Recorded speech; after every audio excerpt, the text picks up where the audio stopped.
Hello, how are you all doing today? This is me, Ashley, again, and I am on cycle day 34, and I'm so beyond happy to be able to share these experiences with all of you. It makes me just so happy to know that there are other people out there that are sort of experiencing the same things as me. I did a little bit of Googling yesterday, and apparently I'm not the only one that tends to, even though this is my first cycle with this dilemma, but having multiple positive OPKs. If you watched my video yesterday, I was on cycle day 33, and yet again, I had a very blatantly positive OPK where the test line was extremely dark compared to the control line. And I actually also showed you a few of my other OPKs just to kind of give you a comparison. So I'm going to run over a few things real quick before we get started. If anybody needs to know how these little things work. So if you're currently testing and you're at that point in your cycle and say you're trying to conceive a precious little sticky bean, the way that this works is most of the time, not all of the time, but most of the time you do usually get, you're going to get 2 lines. Now you want to try to hold your urine during the afternoon, not first morning urine. It's not quite like a pregnancy test. And the reason being is because in the morning, your urine's not metabolized. So you may possibly miss your surge. You may get a false negative or even possibly a false positive as well because of the high concentration, because you've gone hours and hours and hours without peeing. So it's really recommended to do afternoon urine that you've held for, approximately 2 to 4 hours.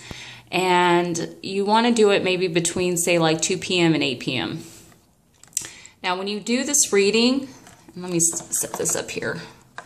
When you do this reading, you want to have a test line that's either equal to or darker than the control line.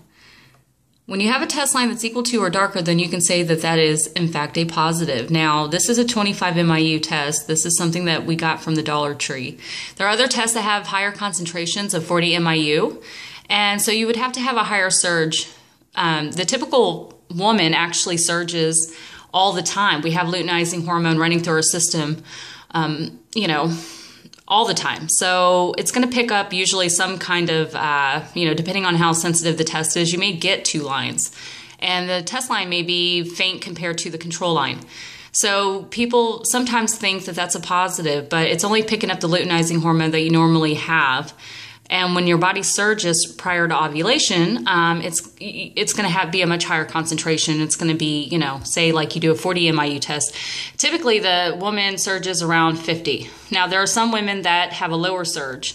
So you might want to get the more sensitive tests like 25 MIU, like these new Choice OPKs, or they even have like internet cheapies that you can get that have a lower concentration, extremely sensitive, that might work better for you so you can actually pinpoint your surge.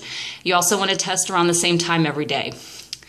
And if you get 2 or 3 positives, it could also be because you are testing and you hit the beginning of the surge, you test the next day, you get the middle of the surge, and then the third day you're getting the end of the surge, and that could be why you are getting positives. Also, if you have PCOS, you may want to talk to your doctor before trying to test with OPKs, because usually you can have a high elevated level of luteinizing hormone at all times, so they can be a bit inaccurate. So just some stuff just to kind of go over with you today, which I do with most of my videos because I like to educate people on all the fun stuff. So, just so you know, let me clear the blurriness off of my phone. Gotta love my Galaxy. Okay, so again, we have very concentrated urine today. I've drank very little. It's also good to stay away from the sodas and water and coffee if you can. During that 2 to 4 hour hold, because it can dilute your urine, and yes, it can also dilute your result if you are in fact surging and you want to catch that little eggy. If you do get a positive, usually within 24 to 72 hours you will ovulate most of the time. So let's get started.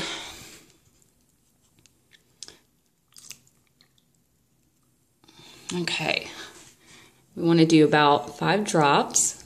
So 1, 2, 3, 4, 5. Okay.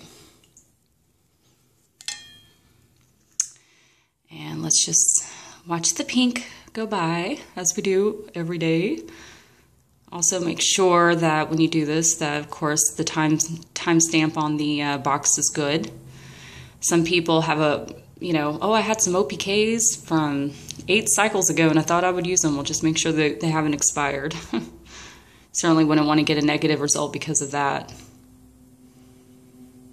Okay, so we're starting at the 5-minute, 45-second mark. And we will see how long it takes this time to yield.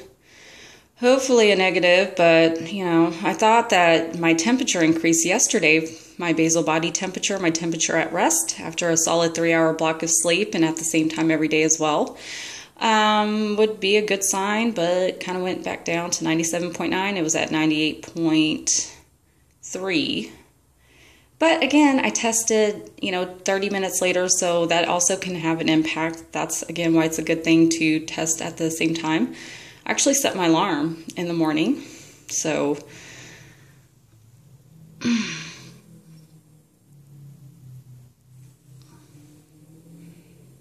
And I've heard people actually recommend doing it even like early in the morning. Like, yeah, I set my alarm for 5 o'clock in the morning and then take my temp.